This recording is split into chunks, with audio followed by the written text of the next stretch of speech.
Hey guys, இப்போ கரண்ட்டாக நீங்கள் டாக்ஸ் ஏர்ட்ராப் அட்டன் பண்ண போகிறீங்கன்னா, ஸோ நெக்ஸ்ட் அப்கமிங்கில் இருக்க இன்னொன்று சிமிலர் ஆஃப் டாக்ஸ் ரிலேட்டடாக இருக்க இந்த ஏர்ட்ராப்பையும் ட்ரை பண்ணுங்கள். ஸோ சிம்பிள் தான். ஸோ டாக்ஸ் ட்ரை பண்ணவங்க இதை ட்ரை பண்ணுறது one of the best way. So இது வந்து ஒரு மீம் காயின். ஸோ இது வந்து OLY காயின்வாங்க. ஸோ இதுவும் சிமிலர் லைக் டாக் ப்ரொசீஜர் தான், சேம் அதே மெத்தட் தான்.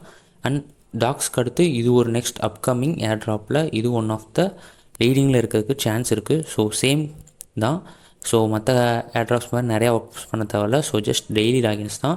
ஸோ மறக்காமல் ட்ரை பண்ணிக்காருங்க. ஸோ லிங்க்கை வந்து நான் டிஸ்கிரிப்ஷன்லேயும் ஷார்ட்ஸில் கமெண்ட் பாக்ஸ்லையும் கொடுக்குறேன். ஸோ ஷார்ட்டில் இருக்க கமெண்ட் பாக்ஸ் நீங்கள் டேரெக்டாக கிளிக் பண்ண முடியலன்னா ஸோ நம்மளோட வீடியோவை நீங்கள் கிளிக் பண்ணுங்கள். ஸோ அதை ஷார்ட்ஸ் கீழே கொடுக்க ட்ரை பண்ணுறேன். ஸோ அந்த வீடியோவில் வந்து நீங்கள் டிஸ்கிரிப்ஷனில் லிங்க் இருக்கும். இல்லாட்டி டேரெக்டாக நீங்கள் சர்ச் பண்ணிங்கன்னா அதாவது ட்விட்டரில் டேரெக்டாக டெலிகிராம் லிங்க் இருக்கும். ஸோ அதை யூஸ் பண்ணி லாகின் பண்ணிக்கோங்க கைஸ். ஸோ அவ்வளோதான் கைஸ். Tata, bye bye.